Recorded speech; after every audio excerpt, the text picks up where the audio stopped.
है वो भी बचे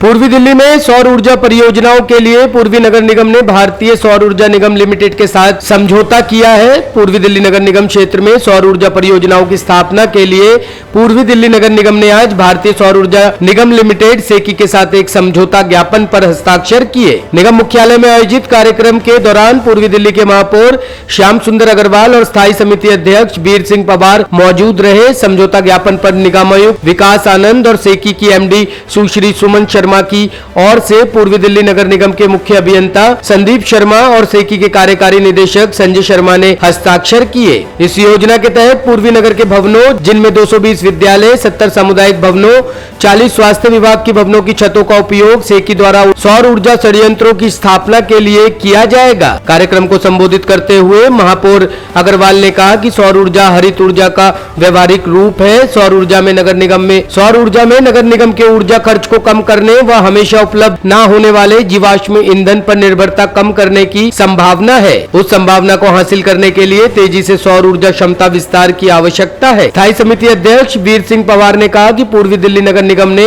9 स्कूल भवनों पर पहले ही 325 किलोवाट क्षमता के सौर संयंत्र स्थापित किए हैं, जिससे निगम को 2020-21 में 20 लाख रुपए का राजस्व अर्जित हुआ था और भवनों के ऊर्जा बिल की भी बचत हुई। निगम आयुक्त विकास आनंद ने कहा कि समझौता ज्ञापन के तहत निगम क्षेत्राधिकार में सौर ऊर्जा संयंत्र लगाने के लिए संभावित स्थलों की पहचान और विकास के लिए सहयोग शामिल है। इसके तहत सेकी रूफटॉप और ऊर्जा संयंत्रों की योजना, डिजाइन, निर्माण, आपूर्ति, स्थापना, परीक्षण, कमीशन, संचालन और रखरखाव के लिए अधिकृत विक्रेताओं के माध्यम से सर्वेक्षण से संबंधित सभी गतिविधियों का संचालन करेगा। उन्होंने उम्मीद जताई कि इस कदम से पूर्वी दिल्ली नगर निगम को काफी लाभ होगा। देखिए, अभी जो सबसे बड़ी स्कीम जिसका भारत में बहुत ज़्यादा पोटेंशियल अभी है, जो अनटैप्ड है, जिसको अभी तक हम लोग टैप नहीं कर पाए हैं, वो है सोलर रूफटॉप। सोलर रूफटॉप में जितने भी हमारे गवर्नमेंट बिल्डिंग्स, स्कूल्स या बड़ी बिल्डिंग्स हैं, कॉर्पोरेशंस के होते हैं बिल्डिंग, जैसे आपके पास स्कूल हैं और बारात घर हैं, जैसे मुझे भी बताया गया,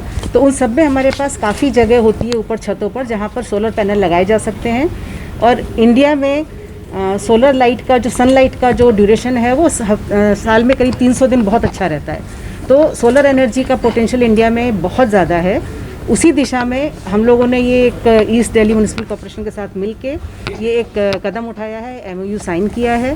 तो इस पर अभी पहले एक स्टडी होगी, पहले सभी ये बिल्डिंगें जो हमें कॉर्पोरेशन दिखाएगी उन बिल्डिंगों को हम लोग सर्वे करके हमारी टीम पहले उनका पोटेंशियल देखेगी, क्योंकि उसके लिए कुछ ज़रूरतें होती हैं कि अगर आपको पैनल लगाना है तो कितना मिनिमम फ्लैट एरिया और प्लस सन फेसिंग एरिया उसमें कितना होना चाहिए।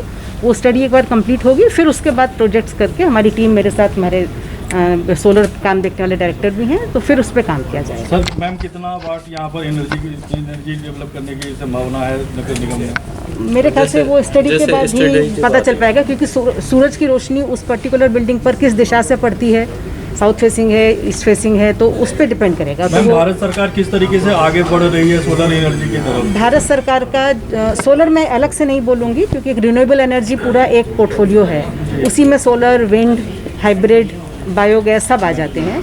तो भारत सरकार का अभी बहुत ही अच्छा एम्बिशियस टारगेट है 450 गीगावाट का, जो कि हम 2030 तक हमारा टारगेट है, जो हमने वर्ल्ड को दिया हुआ है। और उससे पहले एक इंटरिम टारगेट भी है, वो है 175 गीगावाट, जो 2022 तक का टारगेट है। मैडम, कब तक ये प्रोजेक्ट खत्म होने की उम्मीद है और फाइनेंशियल डिस्ट्रीब्यूशन दोनों एजेंसियों के बीच में कैसे होगा? ये चीज़ें अभी I think top story bureau के लिए दिल्ली से रवि डालमिया की रिपोर्ट।